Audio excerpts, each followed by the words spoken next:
The trials that the missionaries and the Chinese converts would encounter in the early 18th century derived from the so-called Rites Controversy. To summarize very briefly, the controversy began when the Valignano-Ricci accommodation policy and the opposition it aroused among the missionaries sent by other religious orders to China, especially the mendicants, and culminated with a papal condemnation of the rites and a rejection of the Jesuits' policy in 1704, a rejection reiterated by papal decree in 1715 and 1742, lest there be any doubt. The specific issues encompassed by the controversy were 1.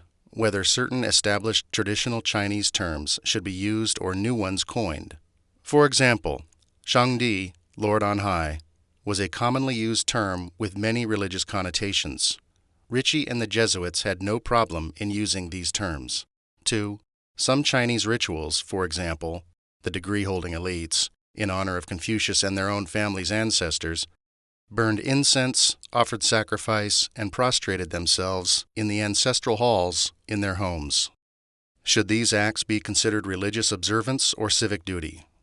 And should Chinese Christians be permitted or forbidden to participate? The Jesuits considered them civic function and permitted them. 3. A related set of questions centered on relationships with non-Christians. Could Mass be said for the souls of Christians' non-Christian ancestors? And could Christians be permitted to support and participate in community festivals or entertainments in honor of non-Christian gods?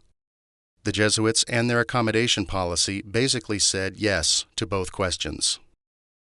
The Jesuits were well set in their ways on all these questions ever since the time of Ricci, but the Jesuit position on these, and on the many related sub-issues, did not sit well with the mendicant priests who came after the Jesuits and had a more culturally limited Eurocentric view of how extensively the Chinese Christians should participate in these non-Christian pagan activities. Beginning with a Dominican who returned to Rome and launched an attack on Jesuit policy in the 1640s, the tide of dispute ebbed and flowed for more than 60 years, with the Vatican going back and forth depending on who was the most recent emissary from China presenting the case for or against the Jesuits. In the 1690s, ironically just after the Kangxi Emperor's 1692 toleration decree for all Christians, the Pope became increasingly involved, and both the critics' attacks and the Jesuits' defense became increasingly strident. In March 1693, Charles Maigret, Vicar Apostolic of Fujian, issued an indictment on the use of the rites by Christians in his jurisdiction. When his indictment reached Rome, it set off several years of complex judicial proceedings. Finally, a commission of cardinals recommended against the rites, and the Pope agreed, issuing a decree in November 1704 that ruled decisively against the rites. Next year, the Pope sent Charles Thomas Maillard de Tournon, the papal legate, to China to inform both the missionaries and the Kangxi Emperor of the decision.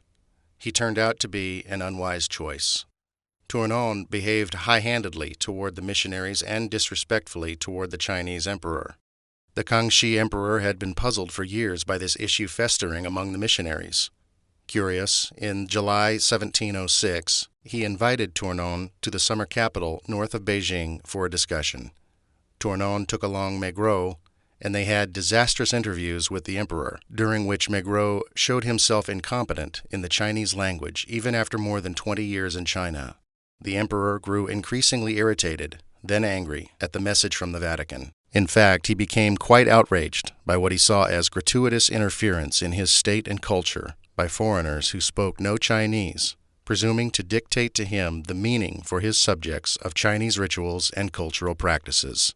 In December 1706, the Kangxi Emperor gave a decree that all missionaries would have to undergo an examination, and only those who agreed with the policies of Matteo Ricci would receive a certificate which permitted them to remain in China. Those who refused were to be deported. Tournon, who was then in Nanjing, rejoined with a decree of February 1707, dictating the exact answers the missionaries were to give to the questions of the emperor, threatening with excommunication those who dared to be disobedient. The emperor soon banished Tournon to Macau, where he eventually died.